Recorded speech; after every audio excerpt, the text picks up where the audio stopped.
రండి. రాణమ్మ గారి పెళ్లి ఆగిపోయేటట్టుందండి. ఎందుకని? కట్ట ఇవ్వలేదని పెళ్లి కొడుకు తండ్రి తిప్పి పెట్టాడు. చాలా గొడవగా ఉందండి. తెలుసండి అయ్యా, మీరు అడిగిన ₹1,00,000 కట్నం ఇచ్చాను. ఇప్పుడు మరో 50,000 తెమ్మంటే ఎక్కడి నుంచి తెచ్చాను? నేను కాబట్టి 50,000 అడిగాను. మరొకడైతే 1,00,000 అడుగుండేవాడు. ముందనుకున్న కట్నం రేటును మార్చడానికి కారణం ఏమిటో చెప్తారా? ఏం లేదండి, ఈ సంబంధం ఒప్పుకునేటప్పుడు మా వాడు IAS పరీక్ష రాశాడు. రిజల్ట్స్ వచ్చే పాస్ అయ్యాడు. పరీక్ష రాసాక పాస్ అయ్యాక ఒకటే రేట్ అంటే ఎలా చెప్పండి? అందుకని 50,000 పెంచాను. ఏమిటండి ఇదేమన్నా కాయగూరల వ్యాపారం అనుకుంటున్నారా? ఈ విషయం 1 రోజు ముందే చెప్పచ్చు కదా. అప్పుడు చెప్తే ఒప్పుకుంటారు ఏమిటి? ఇప్పుడైతే పేట్ల మీద పెళ్లి ఆగిపోతుంది కాబట్టి ఎంత అడిగినా ఇస్తారు. మిస్టర్, ఏమండి నువ్వు IAS చదివావా? పాస్ అయ్యానండి. మరి మీ నాన్న అలా అర్థం పర్థం లేకుండా పిచ్చి పిచ్చిగా మాట్లాడుతుంటే సమాధానం చెప్పమే. నేను తల్లిదండ్రుల మాట జవదాటనండి. తల్లిదండ్రుల మాట జవదాటమని నేను చెప్పలేదు, కానీ కట్టుకోబోయే భార్య అంతకంటే ముఖ్యం. మా నాన్న చెప్పిన రేట్ ఇచ్చి తాళి కట్టించుకోమనండి. అంతకన్నా నేను బాగా చూసుకుంటాను. సిగ్గులేదు జన్మకి. చూడండి, నాకు 4 రోజులు గడివిస్తే నాకు మిగిలిన ఆ ఇంటిని అబ్బాయి పేరు రాస్తాను. అలాగా? మరి చెప్పరే, లేడని పిలిపించి దస్తావేజులు రాయించండి.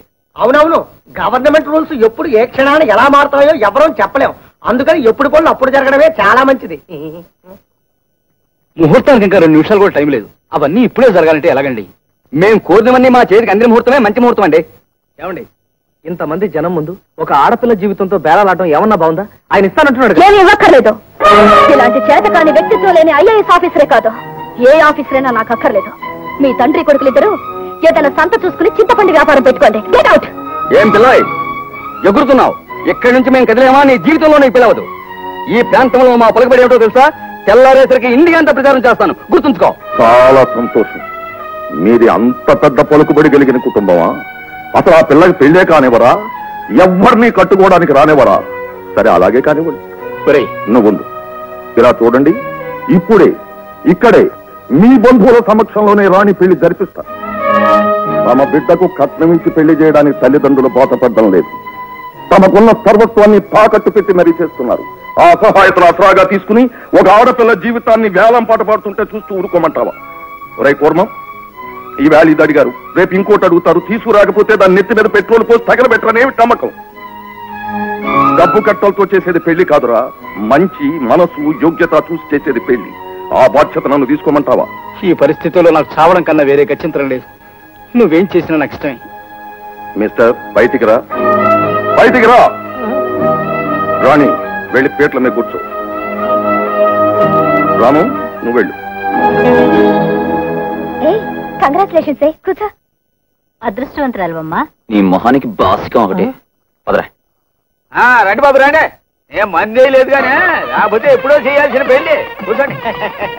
మొత్తానికి ఈ పెళ్లి మా స్టేషన్ మాస్టర్ చేతుల మీదుగా జరగాల్సి ఉంది. తెలుసులేవే, నువ్వు ముందే చెప్పావని. పెళ్లి అయ్యే వరకు ఇంకేం అరవకు.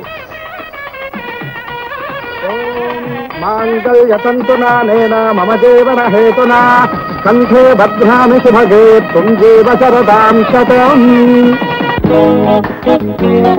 ముందు మీరు పాలు తీసుకోండి. ఈ పాలం తాగేసి గ్లాసును బోర్లించే కంటే ఈ శోభనం పాలతో కొత్త బిజినెస్ స్టార్ట్ చేస్తే ఎలా ఉంటుందన్న ఆలోచన. శోభనం పాలతో బిజినెస్ ఏంటండి?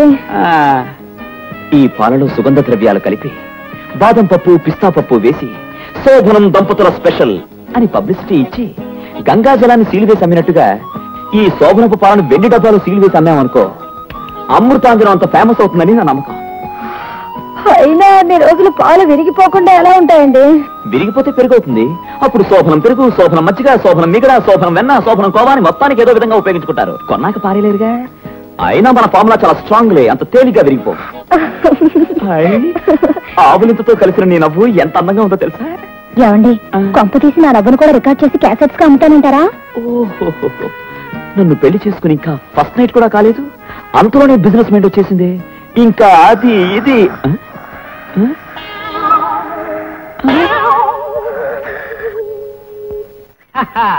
అందుకే అన్నారు, మొదటి రాత్రి ఒక్క క్షణం ఆలస్యం చేసినా వృధా చేసినా తిరిగి రాదు తేలేము అని. అవును, ఇంకా హీరోయిన్ రాలేదేమిటబ్బా? ఇదేమిటి? శోభనం పెళ్లి కూతురు పాల గ్లాసుతో కదా రావాలి, పక్కుచ్చుకొచ్చి.